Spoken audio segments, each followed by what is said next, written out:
생각이, 인생 전체가, 매일의 삶이 기쁨이 물처럼 흐르는 그러한 인생 되시기를 바랍니다.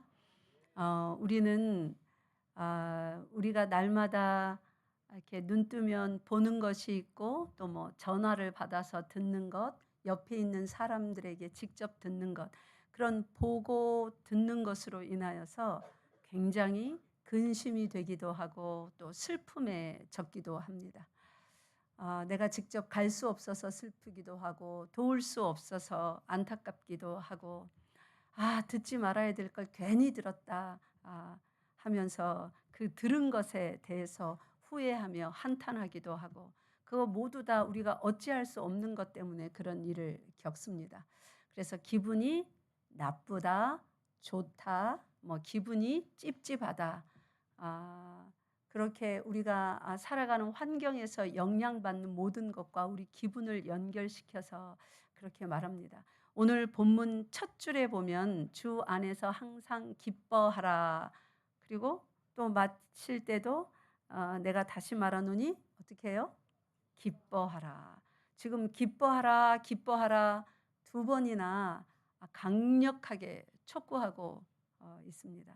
그래서 우리는 이런 걸 보면서 그래, 기뻐해야지 하며 자꾸만 기분이 좀 나아지는 감정적인 어떤 기쁨으로 그렇게 쉽게 생각할 수 있습니다.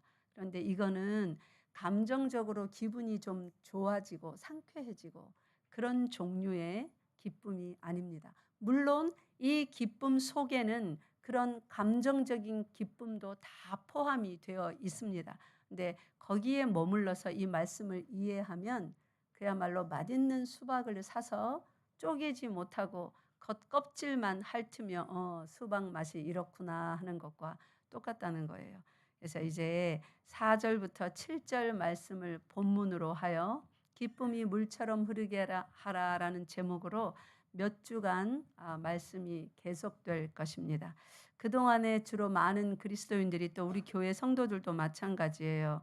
주 안에서 항상 기뻐하라, 뭐 아무것도 염려하지 말고, 그러한 말씀들을 굉장히 사모하면서 여러분이 근심되는 일이 있을 때 그 근심을 넘어서는 그런 힘이 되는 말씀으로 이 말씀을 붙들고 많이 기도하였을 것입니다. 그런데 이번에 이 말씀을 우리가 본문으로 받은 이참에 앞뒤 문맥, 그리고 그 당시 빌립보 교회가 처한 상황, 모든 것을 생각해 보면서 어떤 상황에서 사도 바울이 지금 기뻐하라 하고 강력하게 촉구하고 있는가?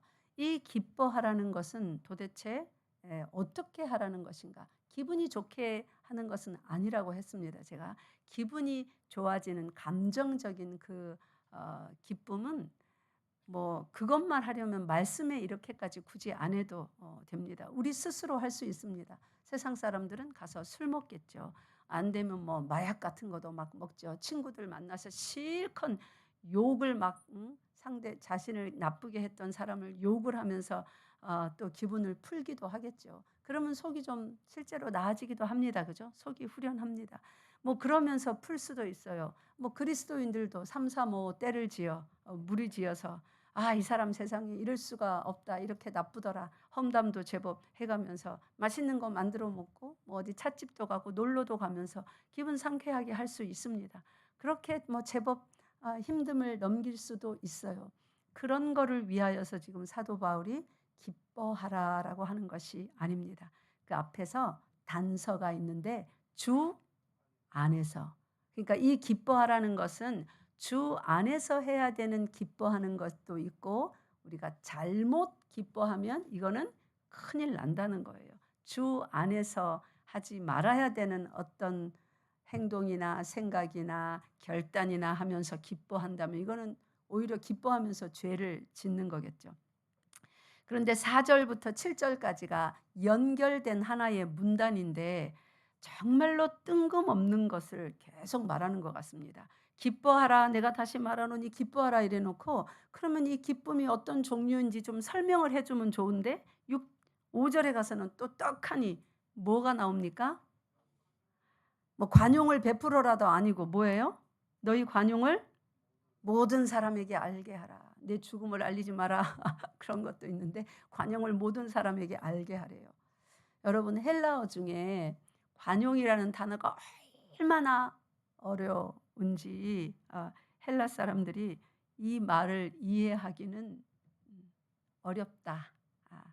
뭐 충분히 이 관용이라는 말을 이해할 수는 없다. 이렇게까지 말했습니다. 그 옛날에 요 시대에 그만큼 이 관용이라는 말이 어려운 말이에요. 여러분 너희 관용을 모든 사람에게 알게 하라 할 때 이 관용을 어느 정도까지 묵상을 해보고 이해를 하셨습니까? 그동안 여러분이 아는 거기서 끝나는 단어가 아닙니다.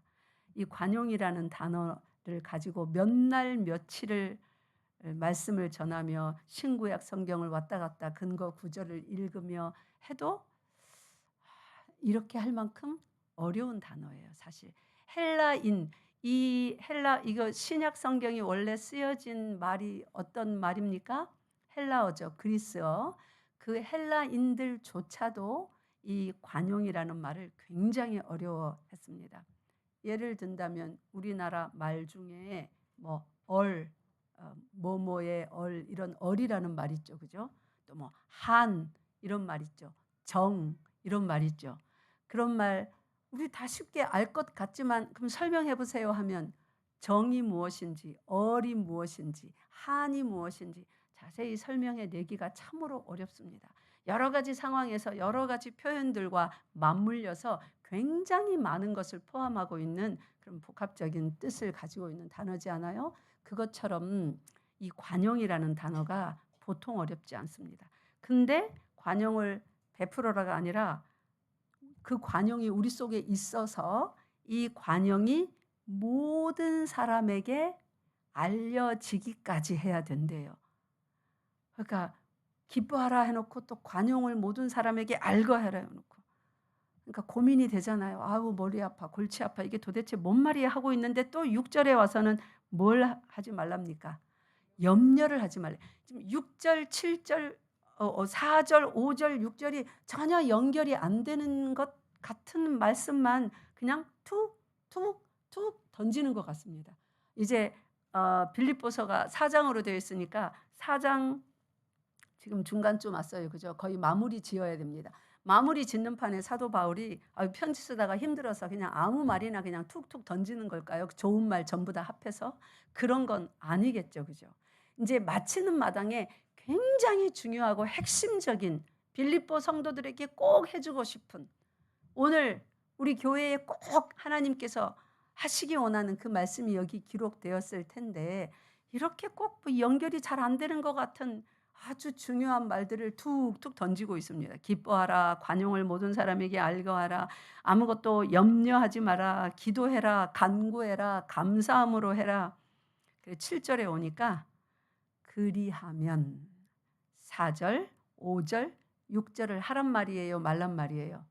다 그렇게 하면 그리하면 모든 지각에 뛰어난 하나님의 평강이 또 여기 지각에 뛰어난 이 뛰어난이 모든 것 위에 초월한 이런 뜻인데 이것도 또 이해하기 어렵습니다. 그러니까 지금 4절부터 7절은 도무지 우리가 우리의 그냥 일반적인 지식이나 지혜로 이해할 수 없는 아주 어려운 말들의 연속으로 지금 계속 4절부터 7절 말하자면 딱딱한 빵 아니면 엄청나게 질긴 고기 그래서 한참 요리를 하고 잘게 썰어서 꼭꼭 씹어서 막 되새김질까지 해가면서 먹어야 아 그렇구나 할 만한 그런 중요한 말씀들이 여기에 확 그냥 모여가지고 들어있습니다.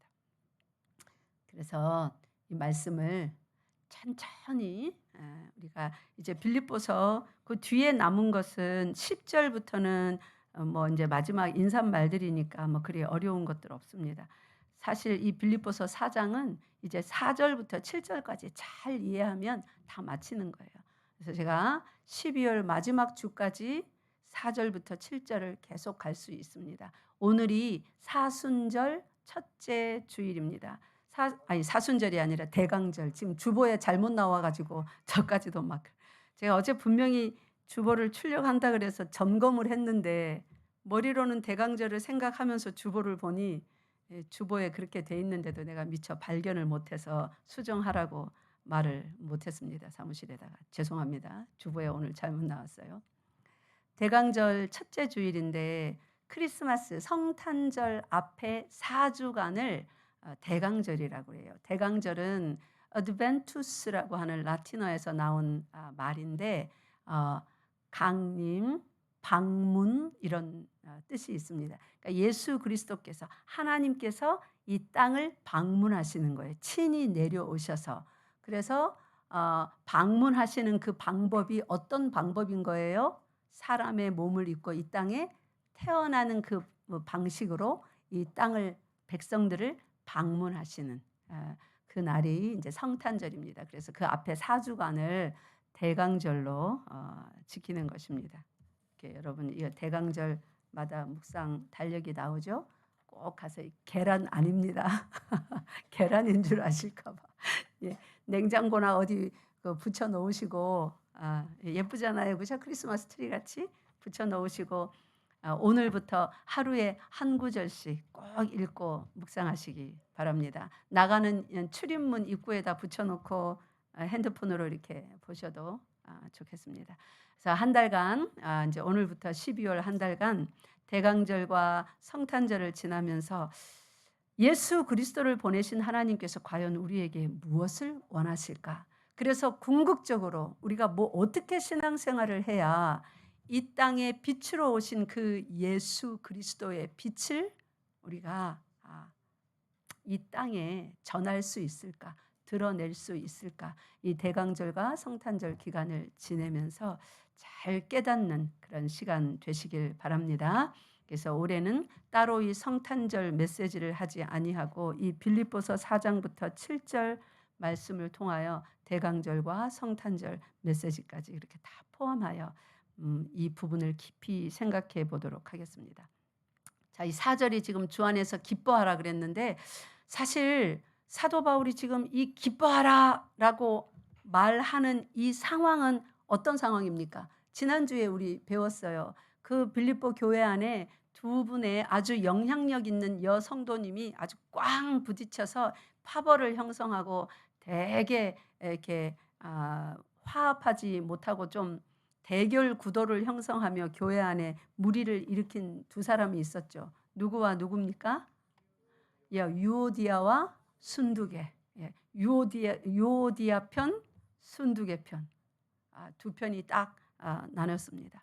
그래서 지금 사도 바울이 편지를 쓰면서도 아무리 생각해도 유오디아야 순두계야 하면서 권면을 했지만 이들이 그들 자력으로는 두 사람이 합의를 보거나 화해할 수 있을 것 같지가 않아서 어떻게까지 그 다음에 또 말합니까? 빌립보 교회 모든 성도들에게 이 두 사람을 도와주라고까지 합니다.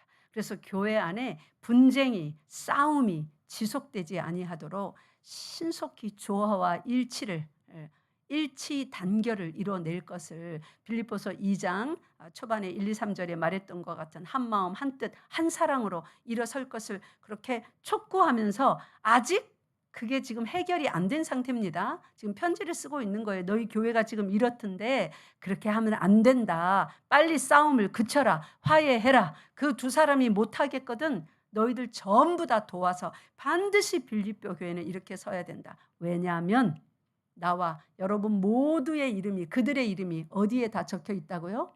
생명책에 지금 다 적힌 사람들이 아니냐 이렇게 말하면서 그러니까 싸우는 사람들한테 그쳐라 싸우지 마라 분쟁을 멈춰라 도와줘라 이 말하면서 갑자기 느닷없이 지금 4절에 뭐라고 합니까? 주 안에서 항상 기뻐하라. 지금 가장 골치 아픈 이 순간에 외부로부터 그리스도인이 받아야 되는 핍박 로마의 핍박 또 유대인들의 핍박 이런 거 다 받으면서 안에는 또 이단들이 파고 들어와서 엉뚱한 소리로 이단 사설을 늘어놓고 교회가 이런 핍박 가운데 있으면서 다 일치 단결을 해도 뭐한데 성도들끼리 팔을 나누어 지금 대결 구도를 형성하고 있는 이렇게 힘들고 어려운 교회 상황에다가 사도 바울이 마지막으로 지금 4장 1절 시작할 때 내 사랑하는 형제들아 이와 같이 그다음에 뭐라고 그랬어요? 주 안에 굳게 서라 그랬죠. 마치 그것처럼 그 이와 같이 주 안에서 굳게 서라 하는 후속편을 말하듯이 너희 교회가 지금 이렇게 혼란하고 어렵지. 주 안에서 항상 기뻐하라. 어떻게 주 안에서 굳게 설 수 있는지 비결을 말하는데 지금 주 안에서 항상 기뻐하라 이럽니다. 그러니까 이것은 감정적으로 기분 좋게 하라 이 말이 아닌 것은 알 수 있습니다. 지금 상황이 기뻐할 수 있는 상황이 아니에요. 모두 다 신경줄이 날카로워 있습니다. 교회의 상황이. 이 땅 위에 있는 모든 교회들은 우리 교회까지 포함하여서 이런 일들을 가끔 겪습니까? 자주 겪습니까? 빨리 대답을 해보세요. 왜 아닌 척하고 가만히 계세요? 가끔 겪습니까? 자주 겪습니까? 매주라고는 할 수 없지만 자주 겪죠. 요렇게 화해시켜 놨더니 또 저기가 갈라져서 또 대결하고 요렇게 화해시켜 놨더니 또 여기서 이렇게 하고 어른들이 그래서 화해시켜 놨더니 청년들이 그리고 청년들이 그래서 화해시켜 놨더니 어린애들이 싸우고 있고 이런 일은 이 땅 지상 모든 교회에서 자주 일어납니다. 그래서 사도 바울이 이 땅의 교회들에게 편지를 쓰는 거예요. 빌립보 교회뿐만 아니라 요렇게 해서 성도들아 화해해라. 일치 단결해라. 그런 사람들이 있거들랑 그런 그룹이 있거들랑 어찌든지 교회 전체가 도와서 화목을 이루도록 해라. 왜냐하면 우리들의 이름이 어디에 기록됐다고요? 생명책에 기록되어 있다. 우리 먼저 그 당시 사도 바울이 기뻐하라 하고 명령했던 기뻐하라 하고 명령입니다. 이거는 좀 기뻐하면 어떻겠습니까? 아닙니다. 기뻐하라. 영어 성경은 어떻게 시작하냐면 rejoice, rejoice. 완전히 그냥 느닷없는 명령으로 시작합니다. 기뻐하라. 우리 한국말은 조금 부드럽게 주 안에서 항상 기뻐하라 그러는데 저기 헬라어 성경이나 영어 성경에 보면은 기뻐하라. 명령으로 시작합니다. 기뻐할 수 없는 지금 그 교회의 상황인데 그럼 어떤 상황인가? 자, 2절 3절 읽어봅시다. 지금 이 기뻐하라는 명령을 받은 빌립보 교회의 상황입니다. 2절부터 시작. 내가 유오디아를 권하고 순두개를 권하노니 주 안에서 같은 마음을 품으라. 또 참으로 나와 멍에를 같이 한 내게 구하노니 복음에 나와 함께 힘쓰던 저 여인들을 돕고 또한 글레멘드와 그 외에 나의 동역자들을 도우라. 그 이름들이 생명책에 있느니라. 그 다음에 아멘. 4절 시작. 주 안에서 항상 기뻐하라. 내가 다시 말하노니 기뻐하라. 아멘. 예. 그러니까 이 1절에서도 사랑하는 자들아 주 안에서 이와 같이 굳게 서라 그렇게 말씀하였는데 그 서 있는 모습이 교회가 하나님 앞에서 있는 모습이 이 안에 어떠한 모습이 있든지 간에 그냥 여기서 지금 4절에서 기뻐하라는 것은 그냥 꼭 견디고 그냥 참아라 이 뜻은 아닙니다. 그저 순응하면서 억지로라도 좋으니까 참아봐라 이 말이 아니에요. 교회의 이러한 어려움을 뚫고서 조화와 일치 단결을 만들어내는 데 있어서 큰 비결을 말하는 것입니다. 기뻐하라고 그럽니다. 왜냐하면 이거는 그냥 원론적인 말을 사도 바울이 깨달아서 하는 게 절대로 아닙니다. 자기가 이거를 경험을 했어요.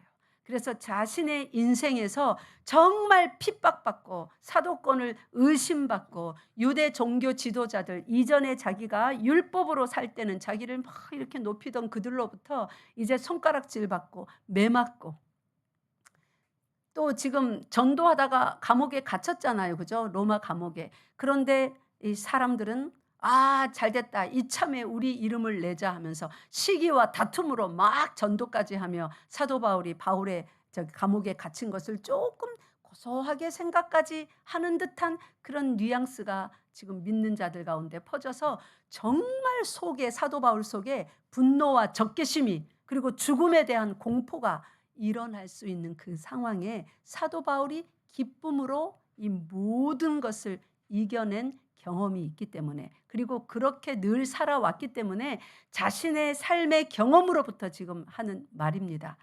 어디서 그것을 살짝 엿볼 수 있냐면 여러분 빌립보서 1장으로 가보세요.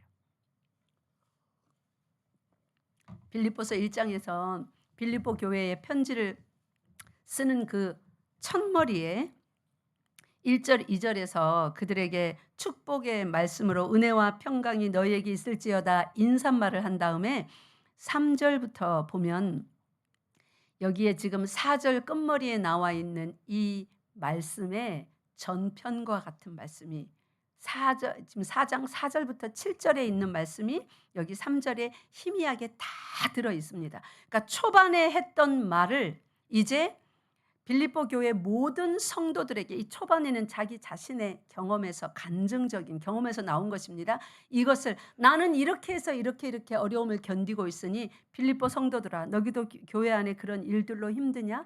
너희들도 기뻐하라. 기뻐하라. 내가 다시 말한다. 기뻐하라. 이것 외에는 이 어려움을 뚫고 나아갈 방법이 없다. 지금 그 말을 하는 거예요. 자신이 경험했기 때문에. 우리 3절부터 눈으로 따라와 보시기 바랍니다.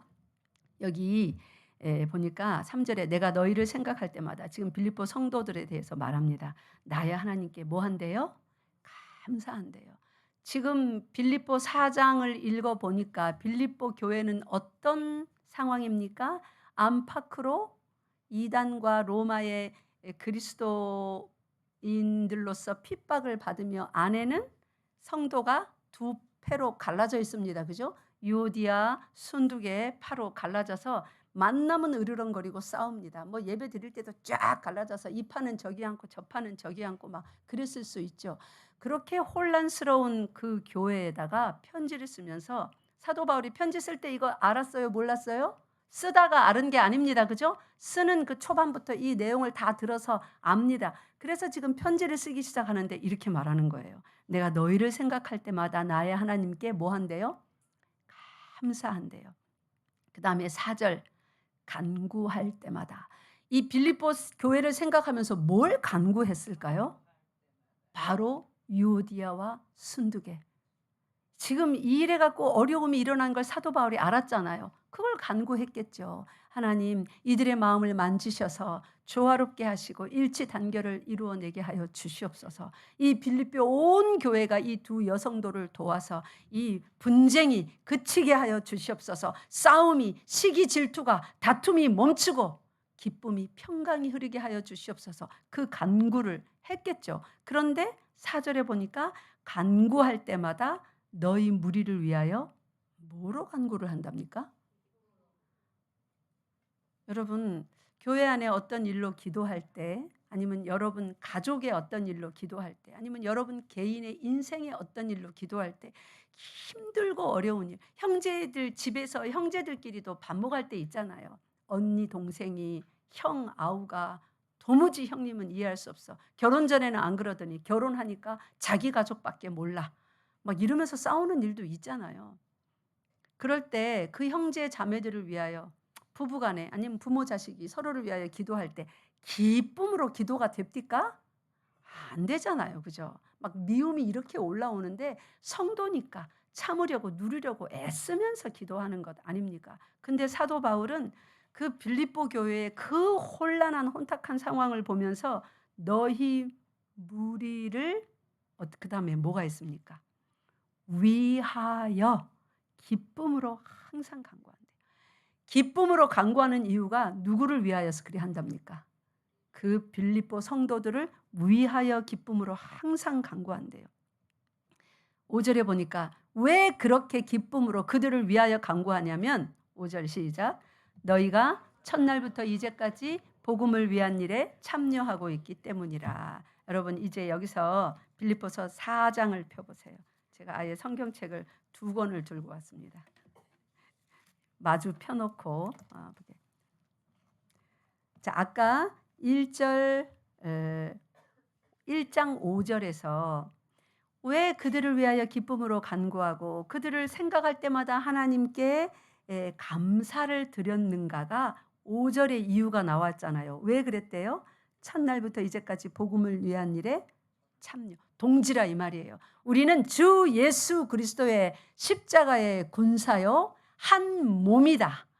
즉 빌립보서 4장 표현에 의하면 뭐라는 거예요? 4장 3절 표현에 의하면 사도 바울의 동역자고, 이 동역자들의 뭐가 어디에 기록되어 있어요? 이름이 생명책에 기록된. 그렇기 때문에 그들을 위하여서 기도할 때 뭐가 지금 어지럽고 복잡하고 머리 아프고 막 골치 아프고 스트레스 받는 상황이 눈앞에 펼쳐져도 사도 바울은 그 끝지점을 보면서 하나님이 실패하시는 일 봤습니까? 절대로 실패하지 않습니다. 하나님의 복음을 내가 붙들었다면, 나와 지금 불편한 관계인 그 사람도 복음을 붙들었다면, 주 예수 그리스도의 이름을 붙들었다면 그 일을 시작하신 그의 이름이 누구입니까?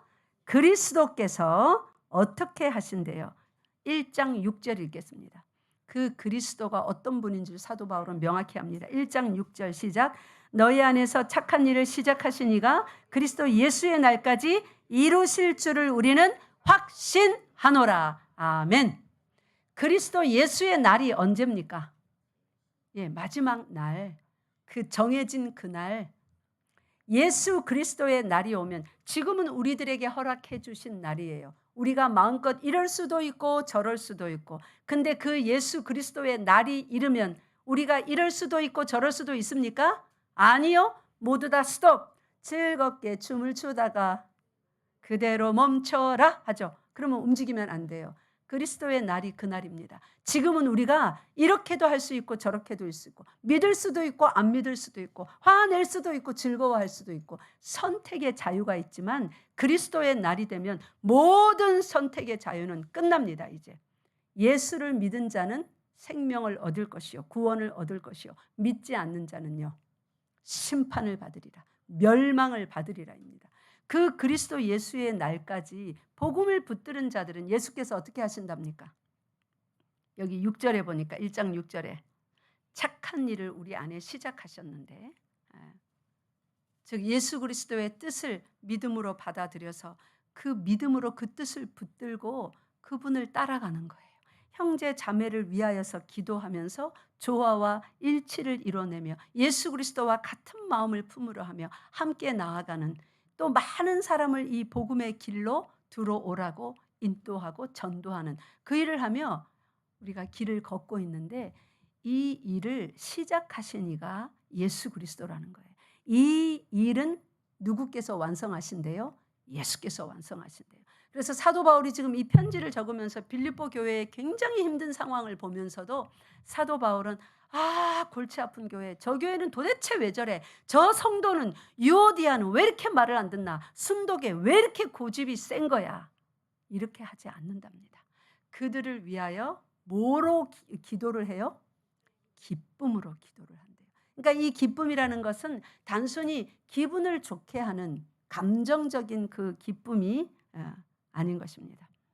오늘 제목이 기쁨이 강처럼 흐르게 하라인데, 여러분 저기 에스겔 47장 펴보세요.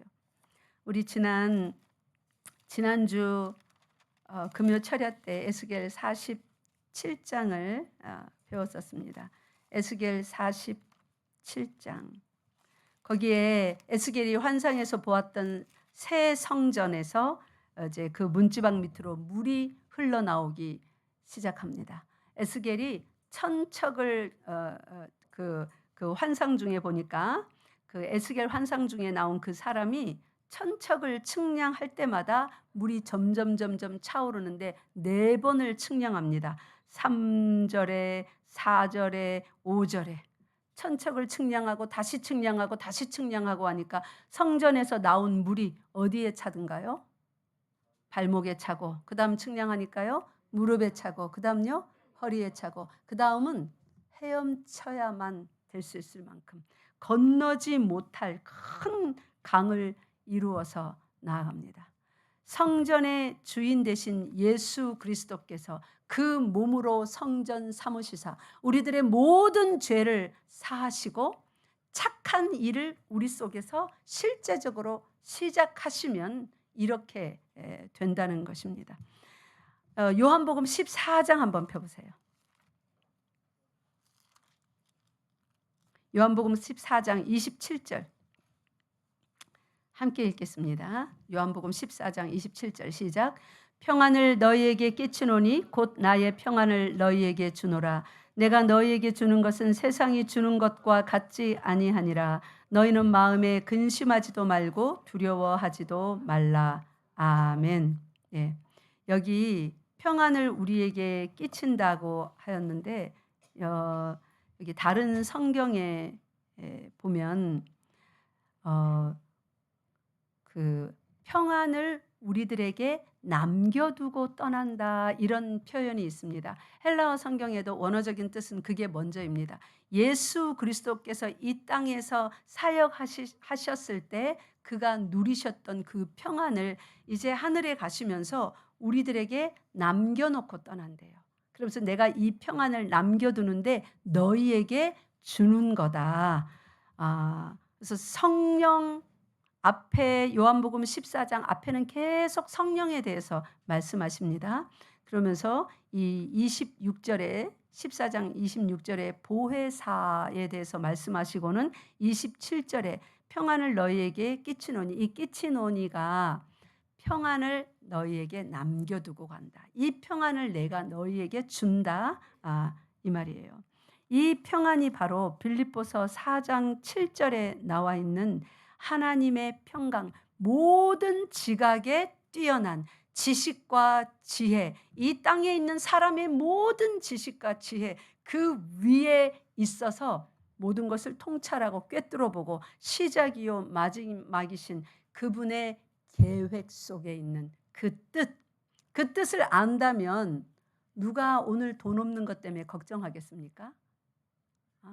하나님이 모든 금은보화의 주인이시고 그분이 오늘 산더미같이 금괴를 쌓아놔도 그분이 훅 불면 순식간에 날아가고 아무것도 없고 빚만 수십억 졌을지라도 그분이 손대시면 모든 것이 다 풀어지는 그러한 분이 하나님이라는 것을, 이 땅의 모든 지식과 지혜는 돈 없으면 망해, 못 먹어, 못 입어, 못 살아인데 이 땅의 모든 지혜는 그래서 돈 많이 벌어야 돼. 이렇게 살면 돼. 너 자신을 이렇게 개발해.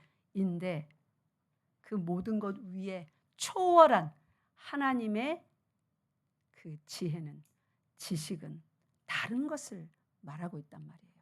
지금 골치 아파 죽겠는 그 싸움의 분쟁의 상황 가운데 들어 앉아 있는 이 빌립보 성도들에게 뭐라고 합니까? 따라하세요. 기뻐하라. 기뻐하라. 기뻐하라. 항상 기뻐하라. 항상 기뻐하라. 그래서 오늘 제목을 제가 기쁨이 강처럼 흐르게 하라 했습니다. 여러분 뭐 때문에 슬픈 일이 있으십니까 혹시? 사람 때문에 슬프십니까? 돈 없어서 슬프십니까? 명예가 바닥에 떨어져서 슬프십니까? 누가 여러분을 안 알아줘서 슬프십니까? 일이 뜻대로 되지 않아서 슬프십니까? 내 인생은 왜 요 모양 요 꼴이야 하며 슬프십니까? 저도 길 지나가다가 좋은 차 지나가면 맨날 이 고장이 자꾸 드렁거리는 내 차를 보면서 나도 저런 차 하나 있었으면 그렇게 부럽기도 해요. 그런데 순간 예수님이 계시지 저런 차 비교도 안 되는 예수님, 내가 저 차를 보면서 예수님을 떠올리며 예수님이 내 주인 되시고 내가 예수님을 소유한 것을 깨닫게 하시니 감사합니다. 그러면서 또 예수님이 얼른 생각나서 감사를 합니다. 여러분 통장에 돈 얼마나 있어요? 통장에 돈 많은 사람 부럽죠. 몇 평짜리 살고 계세요? 큰 집에 살고 있는 사람 보면 부럽죠.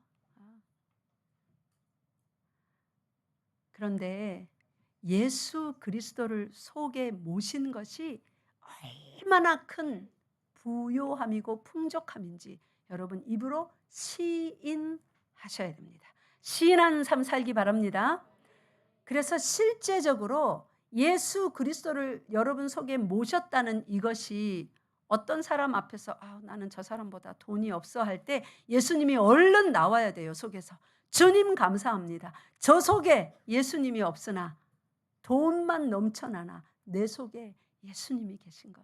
이것이 참된 부요임을 고백하며 감사드립니다 하는 그 신앙 고백이 나와야 되는 거예요. 그게 신앙 고백입니다. 믿습니까?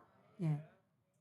그 실제적인 신앙 고백이 돈 많은 사람 앞에서, 명예가 높은 사람 앞에서, 힘 있는 권력자 앞에서 여러분이 초라한 모습을 볼 때에 바로 그 신앙 고백이 나와야 돼요. 그럴 때에 하나님께서는 이제 됐구나, 내가 너를 인정한다 하는 것입니다.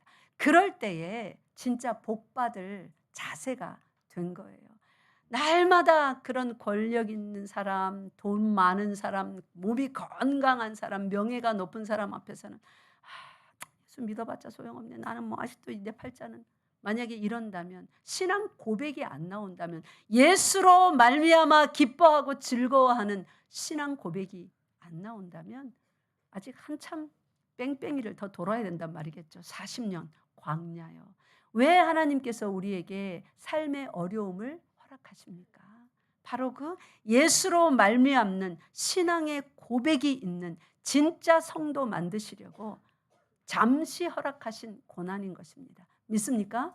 그래서 사도 바울은 그런 모든 풍랑을 다 지나면서 예수가 그 속에 있는 것이 얼마나 큰 기쁨이고 부요인지 그가 깨달은 것입니다. 그래서 3장 8절에 그렇게 고백했습니다. 내 주 그리스도 예수를 아는 지식이 가장 고상하다. 예수 그리스도를 아는 지식이 이 모든 지각에 뛰어난 하나님의 평강으로 그 속에 꽉 자리 잡았기 때문에 빌립보 교회 자기가 개척해서 세웠잖아요. 그럼에도 그 교회가 그렇게 싸우고 막 복잡하고 그런 걸 봐도 그들을 위하여 기도할 때 어떻게 기도한다고요? 기쁨으로 기도한다.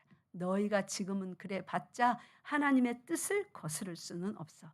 착한 일을 시작하신 이가 너희 속에, 그 너희는 1차적으로 누굽니까? 따라서요. 빌립보 교회.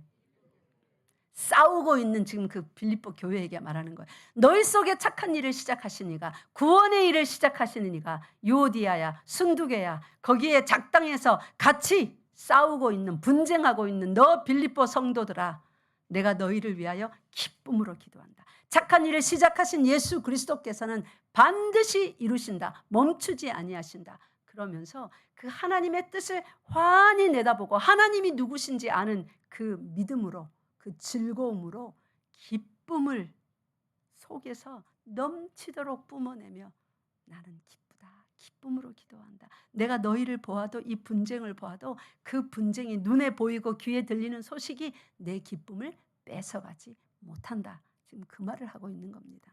여러분 만약에 누구한테 한 돈 1,000만 원쯤 사기당해서 잃어버린 본 적 있으세요? 속 엄청 상하셨죠? 몇백만 원 사기당한 적 있으세요? 아니면 어떻게 지갑 관리를 잘못해서 지갑 잊어버려갖고 수십만 원이라도 잊어버린 적 있으세요? 친구한테 배신당해 본 적 있으세요? 엄청 힘드시죠? 사도 바울은 그런 거 다 당했어요. 그런데 그 육신의 일이 그 심령에 영향을 끼치지 못했대요. 뭐 때문이냐면 예수를 아는 가장 고상한 그 지식이 그 속에 있어서 부요함, 풍족함으로 꽉 자리 잡았는데, 이 예수를 아는 그 지식, 주 예수를 깊이 아는, 그 다음 뭐예요? 놀라운 그 은혜, 그것이 그 마음에 기쁨의 벽이 된 거예요. 기쁨의 벽이 되어서, 그 생각 속에 기쁨의 벽이 되어서, 사도 바울이 우리와 같은 힘든 일을 안 겪은 게 아니잖아요. 더 많이 겪었잖아요. 근데 겪기는 겪지만 그게 그 속으로 들어올 수 있습니까? 없는 거예요. 여러분, 예수를 아십니까?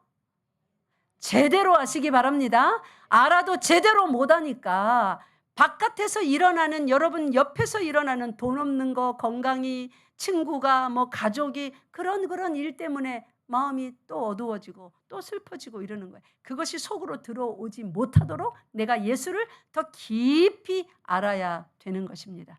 믿습니까? 그렇게 예수를 깊이 아는 그런 여러분 되시기 바랍니다. 예수를 깊이 알면 예수 그리스도는 하나님께서 세례받고 예수님이 사역 시작하기 전에 세례받고 이렇게 물에서 올라올 때 하나님이 하늘문을 여시고 성령께서 비둘기같이 예수 그리스도에게 임하시면 하나님이 뭐라 그랬어요? 이는 내 사랑하는 자요? 기뻐하는 자라고 그랬죠. 하나님의 기쁨이란 말이에요. 예수님이 얼마나 아름다우셨든지 그가 얼마나 고귀한 신성과 인성을 다 가지신 죄 없으신 분이었든지 하나님이 예수님만 보면 그냥 기쁜 거예요. 이는 내 기뻐하는 자라. 예수님 속에서 하나님의 그 기쁨이 막 흘러나오니까 예수님이 얼마나 핍박을 많이 받았어요. 얼마나 고난을 받으셨습니까? 빨가벗겨져서 십자가에 달렸습니다. 그래서 그러한 환난이 그 억울함이 예수님 속에 있는 기쁨을 뺏어갈 수 있었습니까? 못 뺏어가는 거예요. 그러니까 자기를 십자가에 못 박겠는 그들을 보면서 십자가 위에서 뭐라고 말할 수 있었습니까? 아버지, 저들의 죄를 용서하옵소서. 속에 기쁨이 있어야만 유오디아와 순두개가 화합할 수 있는 거예요. 빌립보 교회가 하나 될 수 있는 거예요. 사랑하는 성도 여러분, 오늘은 말씀을 여기서 마치겠습니다. 여러분 속에 예수 그리스도를 아는 지식을 제대로 가져야 됩니다. 그래서 자꾸만 성경 공부하자고 그러는 거예요. 말씀을 들으라고 하는 거예요. 기도만 해갖고는 안 됩니다. 기도만 많이 하면요 외골수로 빠져요. 기도 많이 하는 게 자랑이 되어서. 성경을 잘 알아야 됩니다. 성경에서 예수 그리스도를 배워야 되고 배운 대로 어떻게 해요? 배우고 받고 듣고 본바를 행해야 됩니다. 그러면 주 예수를 깊이 아는 지식이 여러분 속에 차고 넘치고 그에게로부터 흘러나오는 기쁨이 벽을 이루어 외부의 어려움이 여러분 심령에 있는 예수를 아는 그 지식, 그 기쁨을 뺏어가지 못합니다. 항상 주 안에서 기뻐하는 여러분 되시기 바랍니다. 기도하겠습니다. 하나님 아버지 참으로 감사합니다. 우리에게 주신 놀라운 그 은혜, 하나님의 기쁨인 예수 그리스도, 그 예수를 깊이 알게 하여 주시옵소서. 예수 그리스도로부터 흘러나오는 성전 문지방으로부터 흘러나오는 그 물이 능히 건널 수 없는 강유된 것처럼 우리 심령에 좌정하신 예수 그리스도로부터 흘러나오는 그 기쁨의 강물이 우리 생각과 마음의 입술에 우리 모든 삶의 행함에 강처럼 흐르게 하여 주시옵소서. 우리 주 예수 그리스도 이름으로 기도드리옵나이다. 아멘. 자리에서 일어나시겠습니다.